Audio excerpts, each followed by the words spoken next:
Cedar Springs thing? It is a problem in any place that has a large number of people. So High density. Yeah, high density population. So any township that has subdivisions, or even county roads or country roads that have homes near each other. So it certainly is not unique to Cedar Springs. This ordinance mirrors a lot of other ordinances. So yeah, no, it's not unique to Kent County. It's a problem that is all over the state. Because when I told other people about it in other communities, they all asked like, really? Yeah. But maybe it's just the folks that I know don't live in places with sidewalks. Yeah, it could be. It's an issue. And again, like we were saying before, people refusing to leave is beyond local ordinance. Where state law, trespassing, there's totally different issues. So that's always been against the law. Someone refusing to leave is very well addressed in state law. And the first time you tell them, right? Oh yeah. Okay, Tell them one time. Okay, just clarifying. Any other discussion? Oh. Now we do a roll call. Isn't I ready? Mrs. Paul. Yes. Mrs. Nixon. Most enthusiastically, yes. She's on double page 3. Mr. Truesdale. Yes. Mr. Hopkins. Yes. Mrs. Conlon. Yes. Mr. Clark. Yes. Ms. All votes yes, motion carries. Item H, second consideration motion to approve resolution 20-15, a resolution approving the Chamber of Commerce's downtown trick or treat October 31, 2015 as a community event. Will the council? Mr. Mayor, I will make a motion to approve Resolution 2015-3, a resolution approving the Chamber of Commerce's downtown trick-or-treating spooktacular, I believe, on October 31st, 2015 as a community event. Second. Been moved and seconded. Mr. Hopkins, would you like to speak? Basically, it's going to be the Go ahead. You're the chamber representative. basically it's going to be the same thing we do every year. Trick or treating, stuff going on in the corner of Ash. Fire barn will be handing out candy. You say there's going to be cider there? I'm not sure. I haven't heard from the Sheriff Reserve. They usually bring up cider and donut rolls. They usually dealt with Mr. Parent. I have not heard anything. I can get a hold of Mr. Kelly tomorrow morning or so and see if they intend to bring up again. They have been the last few years, but I haven't heard anything yet. So maybe cider and there may not be. But Dad and I was talking about getting reflective barrels to go down the center lane of Main Street to kind of slow traffic down. Great idea. It's available. Do you have anything to add, Mr. Taylor? No. We haven't had any troubles with this event, so I would recommend the council approve this community event. Any other further discussion? I just have one thing, Mr. Mayor. It's about community events in general. I think we had talked before about we have an issue that our community event language, like I went back and found it in a minute, and then our special events form don't talk nicely to each other. And we were going to try to get some resolution on that, and I don't know that anything has happened. Yeah. We have to address, I guess, on the later. Right, but I mean, I'm just saying, I don't know if we need to, like, bring that up again. It slipped my mind. Okay. I don't remember the exact conversation. But We have a policy on a community event that we voted on, and I went back and looked. I mean, I can go find it for you again, but it's in the minutes. And I think I'm the only one that's on the council at the time. But we also have a form for a special event use, which is what you have to fill out for a community event. And the language of the community event and the special events form are not, like, they don't talk nicely to each other. They don't ask for the same things, they don't agree, they don't outline in the same way, they have different requirements. And we need to make those so they talk nicely to each other. I made a note to go to that. Okay. We'll look into that. And I thought we'd done that, is I Yeah. take a note to look at it, and then it sort of evaporated. Okay, any other discussion? Hearing none, I'll do a roll call vote. Mr. Clark? Yes. Mrs. Nixon? Sure, yes. Mr. Truesdale? Mr. Truesdale? Yes. Mr. Hopkins? Yes. Mrs. Conlon? Yes. Mrs. Powell? Yes. All votes yes, motion carries. We're going to mix up the... I have an astronaut, an 8-year-old astronaut that will be very excited. Okay, moving on. Second consideration, council action on appointing Pam Conley as the council's communications representative. I believe we needed a motion under that. Mr. Mayor, I move that Pam Connolly become the council's communication, what is it, term? Representative. As your support. And discussion. Basically, I asked Mrs. Conley to put some articles in the Post, keep the community up to date what's going on maybe behind the scenes, promote all the good things we have going, and hopefully encourage more people to come to Cedar and Show up and make presentations whenever the mayor's unavailable, which is a lot. Or in conjunction with the mayor, or if we have other things, if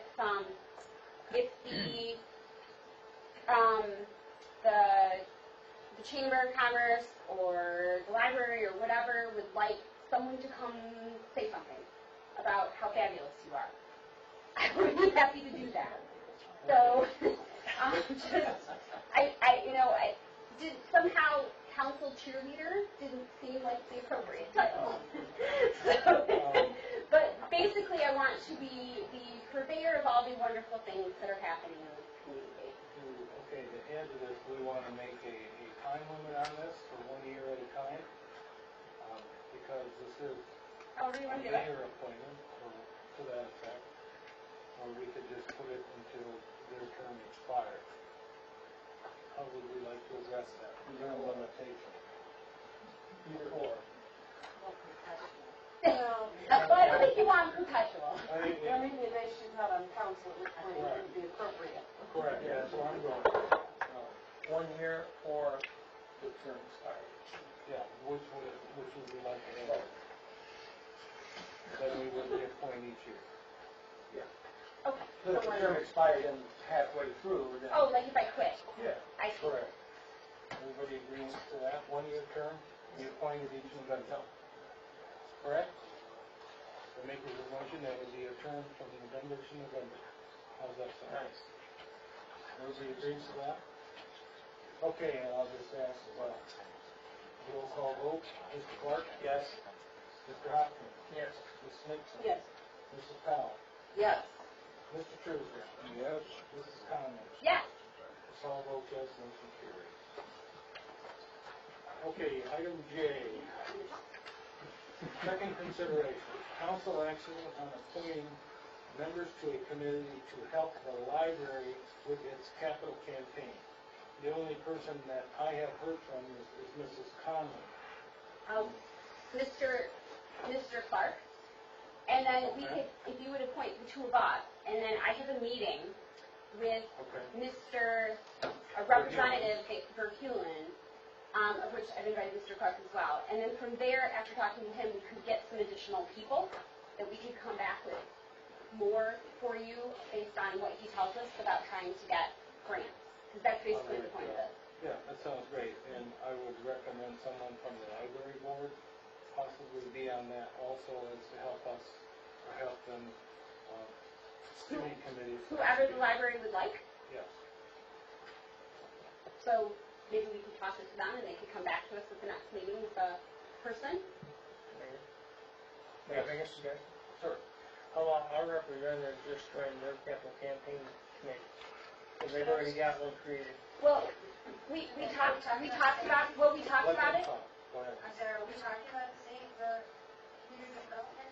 Yes. we talked about it, and upon talking to Kurt, the basic feeling was if we had a city committee that we might be eligible for certain things we otherwise might not be eligible for, which is what I'm hoping to find out from Representative Verheulen a week from Saturday. So it's a city committee capital campaign. Correct. We do have two appointed members. Absolutely, and we're going to exchange things with them. We're specifically looking for municipal grants Okay. that you would probably have to be a municipality to get.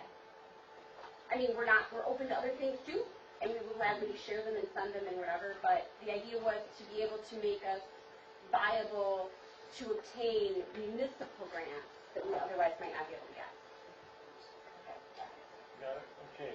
Any other discussion, Russ, if that's the case? Who else would like to volunteer for that? No more than 3, or we could run with the 2. So the two of us, and then we'll come back with some more names for you after we talk to Rob. Okay, I would need a motion on that to appoint Mr. Conley and Mr. Clark as the library capital campaigns for the city. Rick?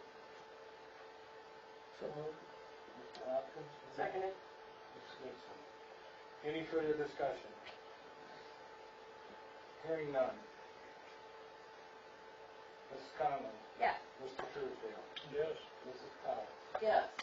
Mrs. Nixon? Yes. Mr. Hopkins? Yes. Mr. Clark votes yes. Mayor, all those yes, motion carries.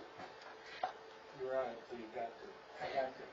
The Red Flannel folks also, on a side note, but now that they're done with Red Flannel, and Michelle Tracy has some connections to some municipal grant writers that she met through another community while doing part of her Red Flannel. So she's going to try to get some of those names to us as well. So, Just report back to us on You the will. status as we go.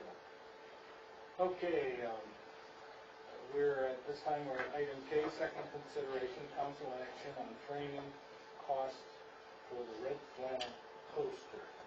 Mrs. Powell, I believe you. Yes, I got one bid, which I lost someplace between my house and here.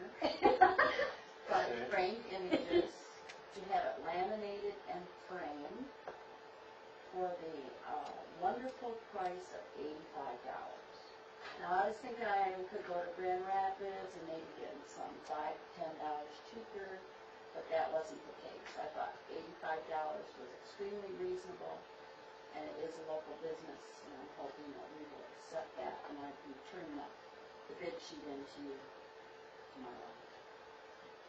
But I do have that written estimate from her. I would like to make a statement on that. Mrs. Powell, you took this and read it, and I would make a donation to have that thing on my behalf. Well, thank you, Jerry. Good to see. Thank you very I think, much. it's a personal thing. I don't think the city should pay USA to have that wonderful thing posted. I've looked at it for years. So, I would have to have a motion to dismiss that item from agenda. Correct? Or we can, we just won't take any action on it, and it'll die from lack of support. The only action that I have to is, can we hang it up in here? Where? Do we have to, things like that? Do you need a motion to accept it as a gift? Well, yeah, the new one, I guess is a gift, but it was originally given to us as a gift. But it's a new one with the gift of framing. Didn't we already accept that? I thought we did. Well, I thought we already accepted the new one. we did. Okay, good, thank you very much. And accepted. So I would say get it done and write it back and we'll figure out where to put it. Okay, Okay, that, everybody agrees on that? thank you, Jerry. Thank you all. Yeah. Second consideration, item L, council action to remove the planter in front of the Kent Theater. Mr. Taylor. Just a couple comments. The fire chief did reach out to the state fire marshal's office, and that is not within their purview. But he did say that he does not view it as a fire hazard. So, as we discussed at the last meeting, if council wishes, I can try to get some, a little bit better pricing and then include that in our recommended budget for next year. And then council can consider it as part of the budget process. And for the sake of discussion, let's just discuss this first and then I will take a motion to table on non-action. Any discussion on that issue? Go ahead. Well, I had the opportunity to see the plant in front of Kent Theater, and it's not very tall. It's probably 6 inches. It's got dirt in the sprinkler and whatever. My concern is that unless we can show cause why it's either a liability of someone tripping or a genuine fire hazard, which seems to have come to a conclusion already, I'm not sure that this is the best use of city resources. If we're not going to be sued and it's not going to get people killed, 10 grand was a lot to swallow. And I understand that's not the final bid, that was just the, the quick and dirty, what do you think? That's a lot. That's a lot to spend on that. Thank you. I was hoping to get someone from the theater board in here to speak to us about this at some point in time. And my feeling is until they come in and talk to us and tell us what the deal is, that we should table and let them tell us how many people have tripped and what a hazard it is and what a problem it causes for them. Otherwise, I want to put this issue in their hands. I just wondered if we had any comments from anybody at the theater about this being a problem. The only one I've had any conversation with is one, I think it's Arlen. My discussions, he's never liked it from the beginning. It was part of that streetscape project, and it all flows down the street. My personal opinion is I didn't think it was something that needed to be removed. To my knowledge, we've had no complaints about it being a trip hazard. Fortunately, we haven't had a fire at the theater, so we haven't been able to test that concept. But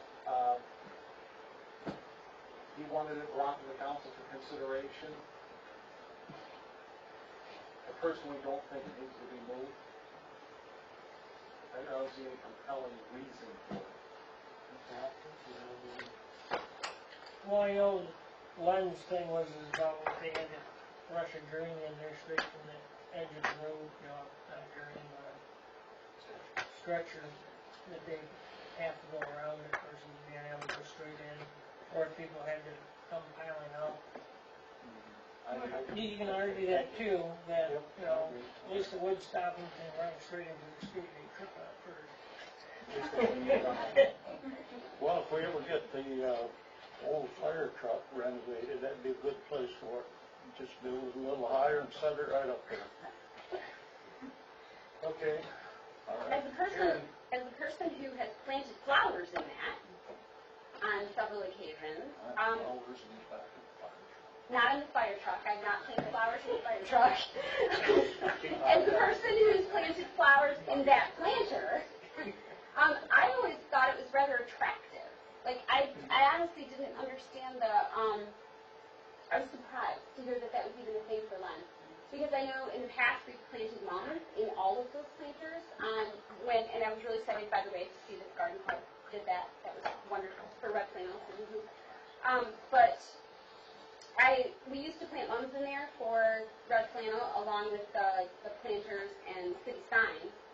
And I think it's very attractive. Like, I'm not, to Mr. Manager's point, it has a very nice flow as part of the streetscape. If you took it out, it would break up the other ones that are there, so unless we were taking them all out, I don't, to me, it's actually a nice little piece of architecture. I'm really, I don't understand the issue, I guess. I would like them to come clarify the issue. Okay. If you wanna move it down in front of the Amish warehouse, I'll put flowers in it. That's right. Okay, from what I'm hearing, everybody will just soon let them come back. I could add a lot more to this. Mr. Allington was on the DDA committee that basically approved, or one of the people involved in that, to have that installed. Currently, it houses all the water supply system and the control system for the irrigation on that whole side of the street. The operator, manager slash whoever the theater operator is, has complained about this forever, and we've proven him, I think, this will be the third time that it's not a fire hazard by the fire marshals. They continue to bring it up because he wants it gone. I guess my remedy for them, if they would like it gone, let them pay to have it removed. Just follow up to their comment. The research that we did on the plans that we have shows that's the location for it. And that was one of the claims was it wasn't supposed to be there. But all the plans that we have access to show it being in the right place. Mr. Mayor, Yes. if Glenn, or theater comes in and says, we'll do it to, planning commission specs or whatever, will we allow them to do it, or maybe put in, downsize it? Can they come in? You know, if they come in and say, yeah, we'll take it out or we'll downsize it. You gotta be fixed with the water. That's a big expense is to relocate the vacuum breaker in there and all the controls. So it's going to be more than 10,000. That's a very conservative estimate, I would think. Let's wait and see what they bring back. Okay, so we'll get them in here and talk. Well, if they want to continue, let them contact with the manager and see what they want to do and That's the end of the agenda. give them our sentiments that I believe what I'm hearing, nobody wants to fund that money or remove it. So we'll let them. So will we get word to them and let them know that there's opposition? I'll mention it to Lynn. Pardon me? I'll mention it to Lynn. Thank you. So this will die of lack of support for item L. Okay, item N, second consideration, council's action on planning commission bylaws. They sent it back to us, and I believe they sent it back, and Mr. Taylor, did you want to speak to that? It was taken back to the planning commission for their consideration, with the suggested wording from council being persons wishing to be on the agenda should be the city employees to make sure that the plans are completed properly before being added to the agenda. They had a discussion on it, and their position was the bylaws was actually addressed how the planning commission operate and conduct business, and being that the agenda is decided by the city staff and not the planning commission, it's therefore a policy decision. And they didn't think a policy issue belongs in the bylaws, so they did not act to change the bylaws. Okay, what's the will of the council? Mr. Mayor, may I? For the sake of discussion, I'll let it go ahead. Mrs. Nixon will be correct. So just to make sure that I understand the situation clearly, at this time, it is not in writing anywhere how a person could get on the planning commission agenda.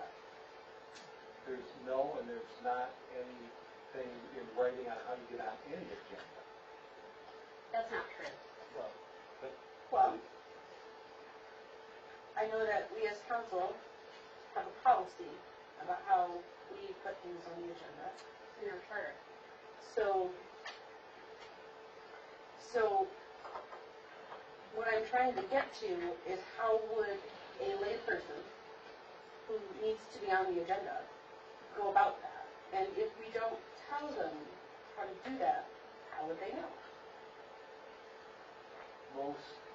virtually everything that goes on the planning commission agenda deals with something in terms of a special land use, a site plan, or things of that nature, that they have to fill out the forms, present information, and it's reviewed by city staff, and there's discussions about what you need to do to have it ready to go on an agenda. So we have, we work with whoever's going to be on that agenda, and that's the way it happens. So since I've been here, we've not had a problem. We had one miscommunication issue that was resolved at the meeting. And to my knowledge, I know since I've been here, that's the only issue that we've had. I talked with Linda, she doesn't recall anything else. So apparently our informal policy appears to have been working.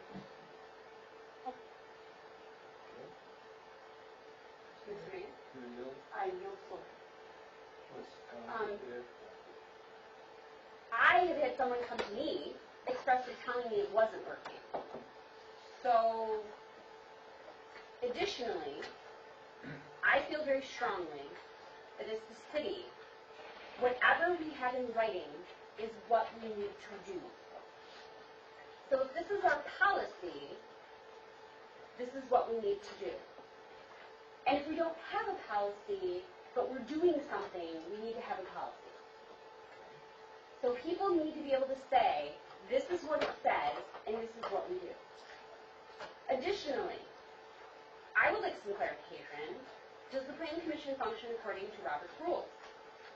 And if they do, then the Planning Commission members can add things to the agenda. If they don't function according to Robert's Rules of Order, then they need to say they don't function according to Robert's Rules of Order, and they need to say what they do. So that needs to be, in my mind, outlined.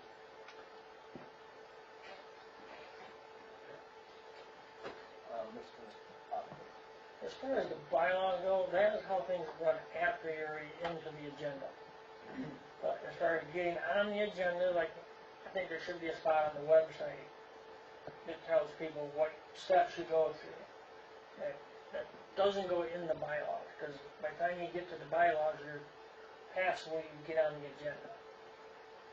And the Planning Commission does use Robert's rules.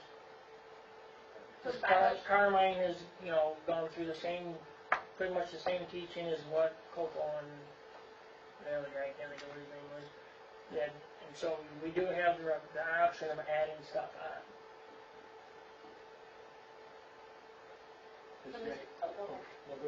I would say, so to follow up, if the bylaws said we function according to Robert's Rules of Order, that would solve that piece of it.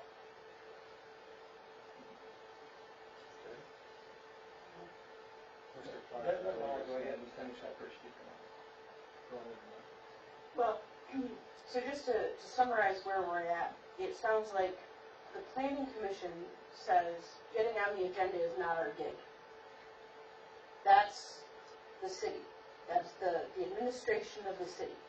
So what I feel would be most appropriate is we can go ahead and approve the Planning Commission's bylaws, but then administratively, as the city, we need something in writing.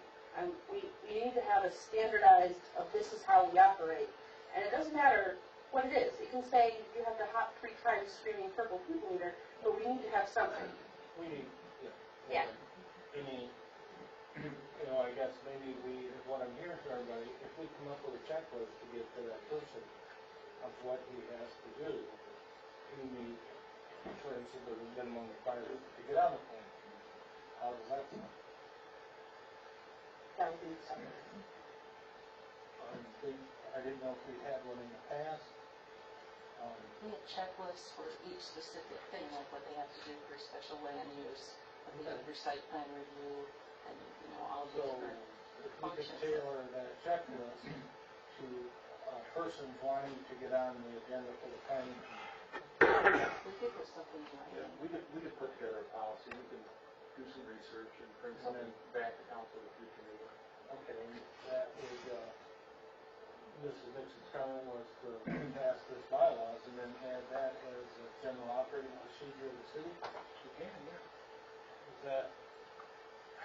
I still feel very strongly. One at a Go time. ahead. When you're ready. One at a time. But is it, okay, I speak, not these, Mr. Clark.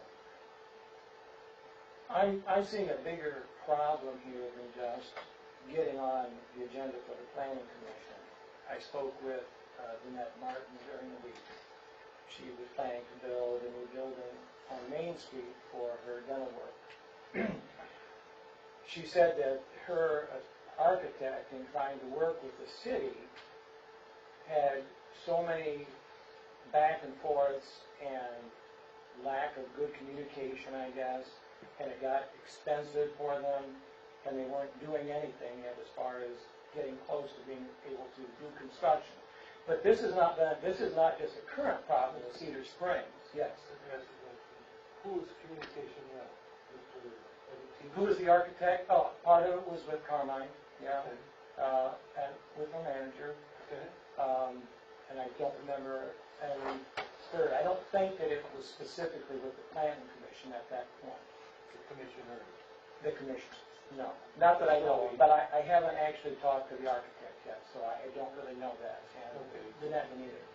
Well, anyway, so we as Cedar Springs, it appears, have had this problem of getting contractors through the process expeditiously for a long time.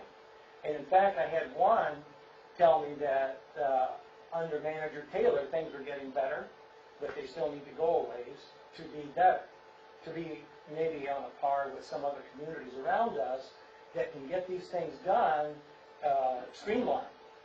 So that's my big picture as far as having some kind of a document like we're talking. I think that's valid. The document meaning a checklist? The checklist, yes. Okay. But I do want to, I prepared a little bit and made it short. Okay, the response from the planning commission is reasonable, but they do include policy items in their current bylaws. Policy by definition is procedure. Section 2E is procedure for order of the meetings. 2F is policy for public hearings. 5C is policy for dealing with conflict of interest situations. And I have no issue with these being included in the bylaws. But, to be consistent, the Planning Commission should either remove these procedural inclusions or create the procedure that we're talking about now so that this clearly outlines the steps required to be included in the Planning Commission's agenda. If the Commission chooses to delete these other procedures, meeting order, public hearings, conflicts of interest, I would be in favor of a separate document, which maybe that's what we're getting to here, giving a step-by-step guidance for securing a spot on the Planning Commission agenda. Okay.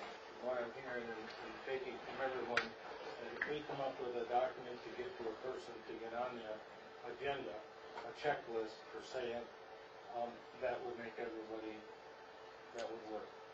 I would still like to see them be consistent, though. Now, Perry kind of clarified that a little bit. That's the word policy is very broad. So, but when you said that it's the before agenda issue that you're dealing with, now I can kind of see that. And like I said, I don't have any problem with having procedure and bylaws. But if you're just always in policy and procedure, then that's kind of an inconsistency that we're dealing with. Okay, the council at hand here. Mr. Manager would like to. Yeah, is for the bylaws. Correct. Or whether we accept the bylaws. And from what I understand, everyone is kind of okay with the bylaws. No, written. I'm not. No. Okay. Mr. Taylor. I was going to suggest that in lieu of a checklist, that's going to be kind of difficult. I think a policy would be, so I didn't want to come back, I think we're going to come back with a check the box policy. So we can put something together. I just wanted to provide some insight on Councilmember Clark's comments, specifically with Dr. Martin. I did talk with her, I don't know if it was an architect, I think it was at that time, right at the initial when they were just thinking about putting one together, and I told them it was very timely because that was about the time the planning commission was working on the downtown PUD and the guidelines and things. And so I gave that information to him to use as to what they were looking for, or were going to look for. They hadn't been adopted at that time. I do know that I directed him to Carmen, and Carmen had conversations with him, and they never got back with it. And in fact, Carmen and I discussed that Tuesday evening, because we've also heard that now it's going to come back with a little more zest to us. They're at that point. So I just want to let you know that's the other thing. And I don't know what happened in the past before I got here, but all I know is the developers, the builders that I've worked with, if you go back and speak to them, in fact, Victor Hansen made a comment to Linda this afternoon that he's used to working with Grand Rapids, and you couldn't believe how easy it was to deal with this community as opposed to Grand Rapids. And we get very similar comments from other developers and builders, and we do go out of our way to make it happen and expedite it. So just want to assure council that is going on. May I make a point of clarification? Make it short now. Mr. Manager, I've heard the same things, also from a builder, that Mr. Clark has said that you have actually streamlined the process, that it is improved from what it was. But I'm hearing also from community members that still pieces of this are very confusing. And maybe it's the debate teacher in me, but I feel like if you're going to use Robert's rules, you need to say you're using Robert's rules. Our charter says we use Robert's rules. If you're not using Robert's rules, then say what you're using. I mean, I feel like that needs to be in there. Mr. Meyer?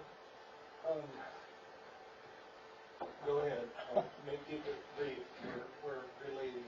Okay, I'm sorry, but I have to concur with Dan because Dr. Martin looked at our place to purchase.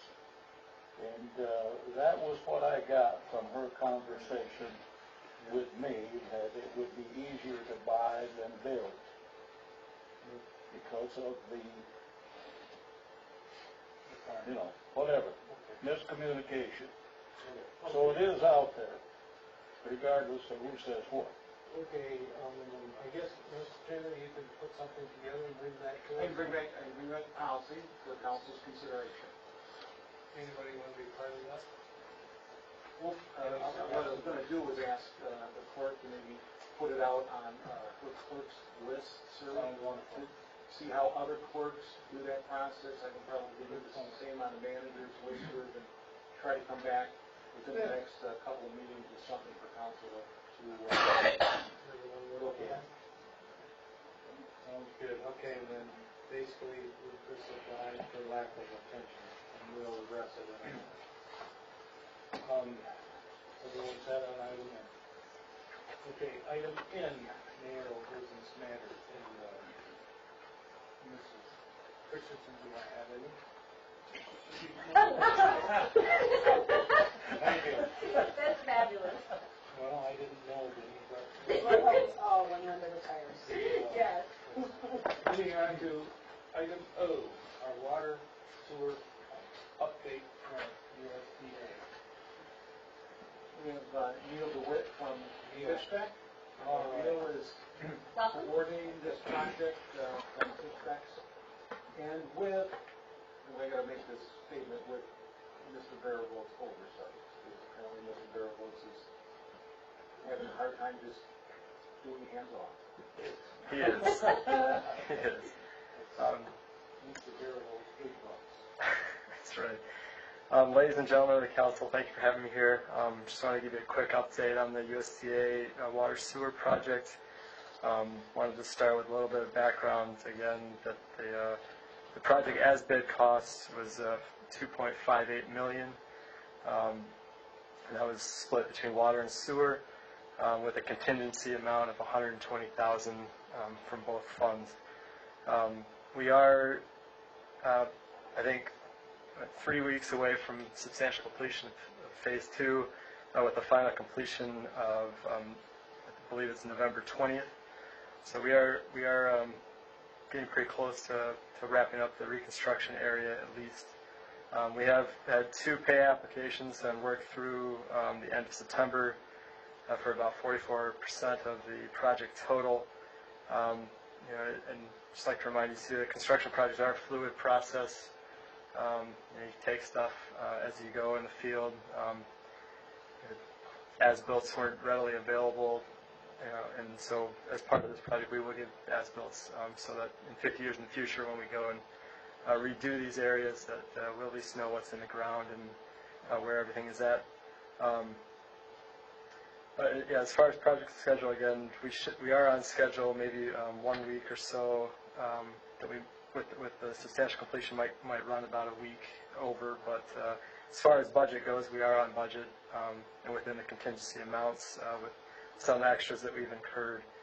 But we won't know exactly where we are with the as-bid costs until the end, because a lot of the quantities we don't negatively adjust until they're 100% complete.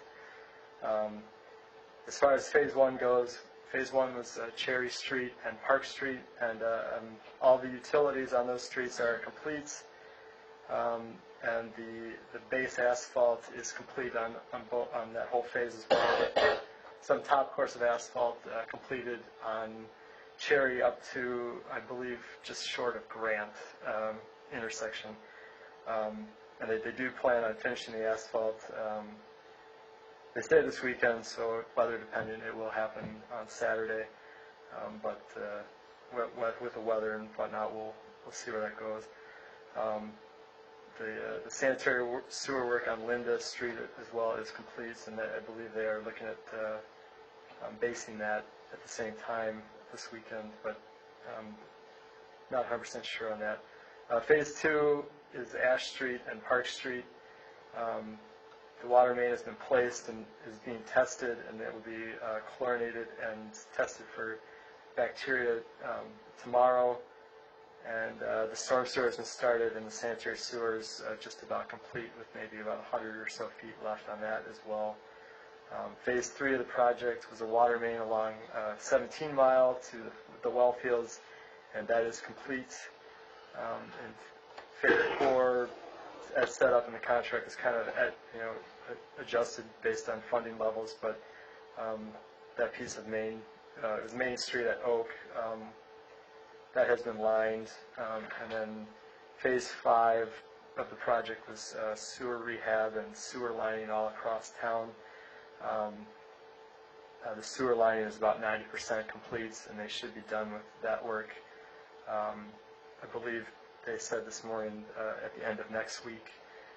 They have 6 more spot repairs to do on Beach, but the rest around town are complete. So the major street ones are complete on 17 Mile and Main, and then lateral lining will begin in 2 weeks, and manhole structural liners will begin in 2 or 3 weeks and should be completed by the November 20th end date. So that's a quick rundown, but I guess any questions, or that's what I had prepared, I guess. Mr. Mayor? Cherry Street and Grant. Yes, sir. Deans had to raise up the road there because of a tile that had to be replaced. Correct. Taller.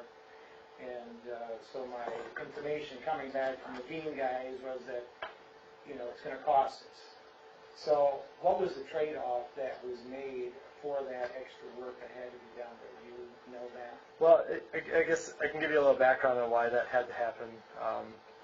That's actually a county drain. It was an old non-reinforced concrete pipe, and when it broke, yes. So I'm not sure if it was broken before. When they took it off, it broke. But we did replace it with new reinforced concrete.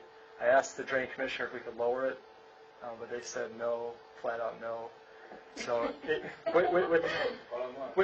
Not even like cutting it. No, it was about a 5-minute conversation, and they straight up said no. So, but it was hard to decide where that was because we didn't have any as-built, and then the manholes on that pipe weren't very close to the intersections. So It ended up being higher than what we thought.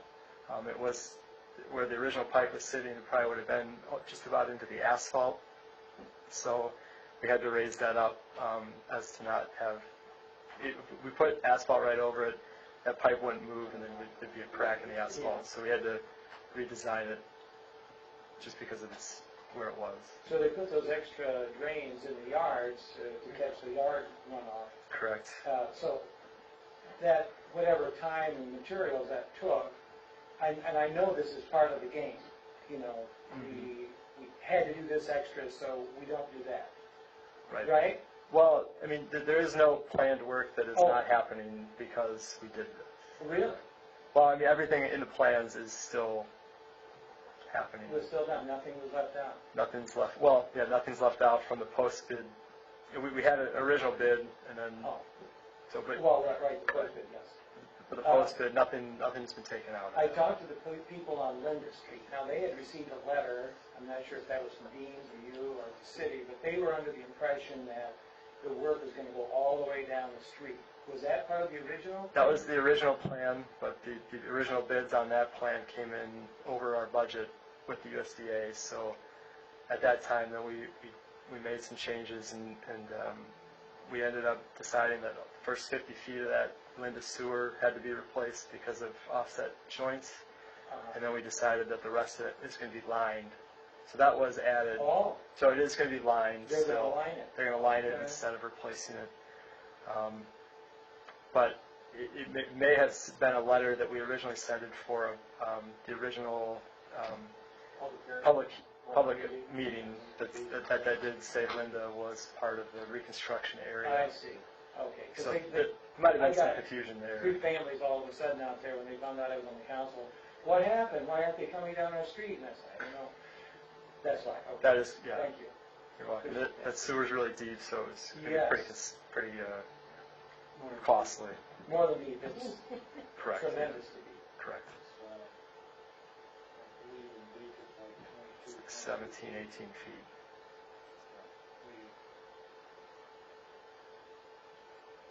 Great. Any other Did you questions? dig that? I have none. Did you dig that? I have dug a sewer connection on to the south of that, and it wasn't offset going on the east side. Any other questions? I have one. The Swire, so I don't know if it's gospel, but the street by the theater there, where the alley comes out, and where the Kent Theater has where their loading dock, that was not built correctly, and the curb wasn't built correctly, so it had to be recut and re-poured. Correct. So that isn't something that we have to pay for, right? No, I don't think so. Not the right answer. State charge. Right. No, that isn't contractor oversight, and it will be So we just want their bill for that. correct. Thank you. Check the bill. In the end, when they start tallying up the numbers, then that all comes out. But contractor is required, and sometimes that happens. Errors happen, I know that. Just so we don't have to pay for it. And that's why we have on-site inspectors, there's people from Fishbeck on site, we have our staff on site, and they go around and make sure that the contractor's doing it as they are supposed to. Believe me, Len Allington has on there. You did. Cherry Street looks great. It does. Thank Thank you. you. Yeah. You see, you had to lower it from that intersection for water runoff, and that was wonderful. Good. That Yeah. was great. Good job. Like deja vu for me. Any more later. Any other questions? Thank you. Thank you, Neil. Thank you. Okay, at this time, we're moving into item number 9, new business. Item A, a motion to waive policy number 12 to act on an ISD application for 95 North Main as first consideration. I would entertain a motion to waive policy number 9 for that consideration. Mr. Mayor, I would make a motion to waive policy number 12 to act on an IFT application for 95 North Main Street as a first consideration. Second. Second by Mr. Clark. Any discussion? Hearing none.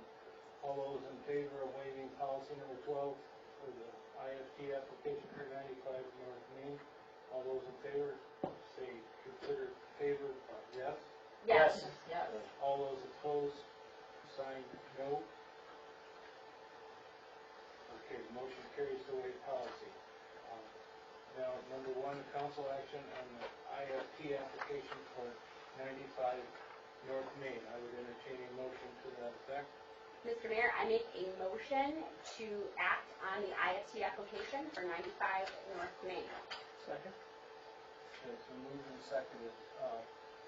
Madam Clerk, would we need to, Do you need a specific language? a resolution number with that? Yeah. For legal The purposes? resolution Is number it resolution 31. 2015-31? And you have that in front of you, sign. That would be a resolution to approve an industrial facilities certificate for its food brewing company. It's been moved and seconded. Is there any discussion? Do you need more, Madam Clerk? Okay. Hearing no more discussion, I'll do a roll call vote. Mr. Clark? Yes. Mr. Hopkins? Yes. Mrs. Nixon? Yes. Mrs. Powell? Yes. Mr. Truesdale? Yes. Mrs. Conlon? Yes. And all votes yes. And that is for a 12-year tax exempt for hopefully the $987,000. May the floor be with you. Item D. I would entertain a motion for policy number 12 to act on the purchase of a new leaf vac as first consideration. Mr. Mayor, I make a motion to waive policy number 12 to act on the purchase of a new leaf vacuum at first consideration. Second. Any discussion? I have a question. Yes. Two questions. First of all, was this a budgeted expense? Yes. Capital equipment. Okay. Secondly, is it emergent? We hope to get it before we start picking up leaves this year, is what we're hoping to put in service.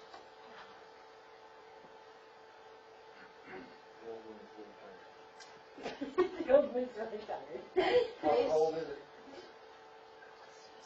Right. How old is it? 1987. 87.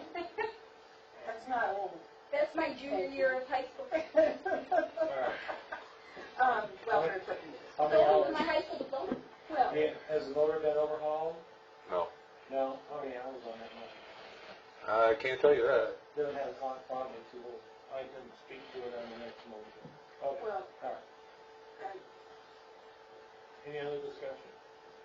Is this the right time to discuss Manager Taylor's suggestion that perhaps with budgeted items, we could handle them on a first time consideration without having to waive policy 12, or is that, it's a long time? We can definitely discuss it, but currently the motion is now to waive the policy, and I think we need to look at changes in the future. Okay, let's do that. I was going to, my final point, Okay? based only on the fact that this was a budgeted item, so the public would have had time to weigh in, I could go along with this. But it's definitely not something that was either emergent or routine. That's my 2 cents. Any further discussion on waiving policy number 12? Mr. Mayor, may Go ahead. just, I guess, piggybacking on what Ms. Nixon is saying, there's a certain amount of, and I'm not opposed to the idea of creating policy where we would, for budgeted items, do a first reading. But if they're budgeted, we also know they're coming. Like, I guess we could have had this a month ago. So, I mean, if part of the concept is to keep the public in the know about what we're doing. True.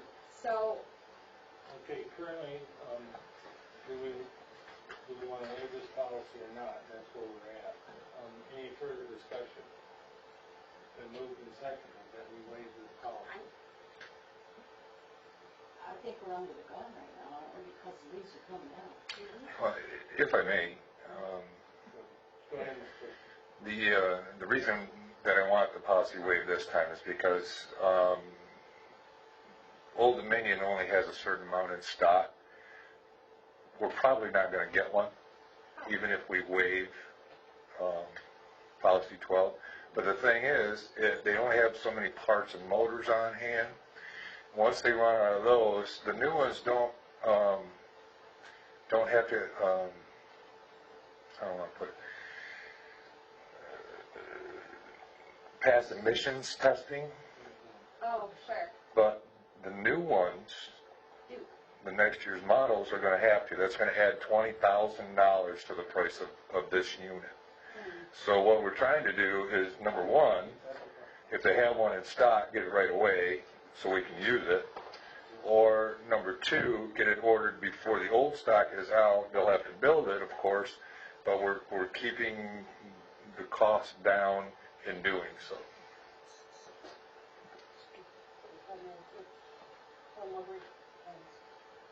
Okay, so what our point is we're trying to train ourselves to honor this policy more. But if I understand you correctly, we now see that next year's model is going to be more expensive. So now it's become more of a pressing issue. Needs this policy waived. Yes.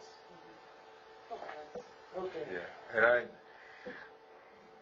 kind of with Mr. Taylor and Mr. Clark. You know, if it's been budgeted already, you know, I don't come up to you with something that I didn't budget for, and it's already been in the public once. You know, why don't we? If it was something that I hadn't budgeted for and it was a special item, I wouldn't expect it to get paid.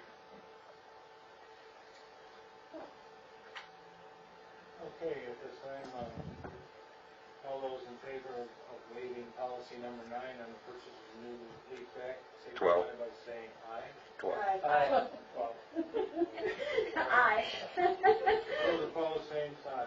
Now, I'll entertain a motion to approve the purchase of a new leaf back from Old Dominion brush at a cost not to exceed $34,647.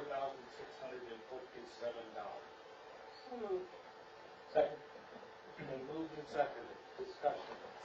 Mr. Mayor. Yes. Oh, go ahead. You maybe have. I did have just a question. Is there any chance we'll be able to get any resale on the old one or scrap or anything? Yeah, it's a diesel motor, and the diesel motor still runs pretty good. The rest of it is not so good. It was brand new when I came here, which was 150 years ago, and it would suck the water right out of puddles. I mean, it would. Now there's no way in the world it's going to suck the water out of the puddle. You're lucky to get dry leaves to go up it instead of wet ones. So maybe it go to auction if we get it. That's exactly what would happen. It would go to M&W, where we take all of our equipment to be auctioned to the public. Auction off. We'll get a little, yeah. Any other? Okay, so you're saying they may not be able to get the one we want. No, it would be the same one that I brought in front of you, but you know, this time of year they're going like that, and it's not guaranteed that they're going to have one in stock. We're hoping. This is the manufacturer of the product. Correct. ODB, Old Dominion Brush Company. If they have one in stock, we'll get it right away. If they don't, we'll have to wait for it to get built. We are going to wait on the one we want. You're not going to go to another model. No. Everybody's in the same. All the manufacturers are in the same boat. And this new emissions thing is just coming out with the 2016 models. So Federal? I'm assuming so. I'm not really sure, but all of them have stated it's going to raise their prices about $20,000. You're not following Volkswagen's example? I'm not going to go there, but Okay. Ms. Clark, you have? Well, I have as to why we waited till the leaves are turning. Why wasn't, it seems to be now it's an urgent matter within the next 30 days. Why wasn't this considered 3 months ago? I don't have a good answer for you. But that's the situation that I have, and I think that Molly probably concurs.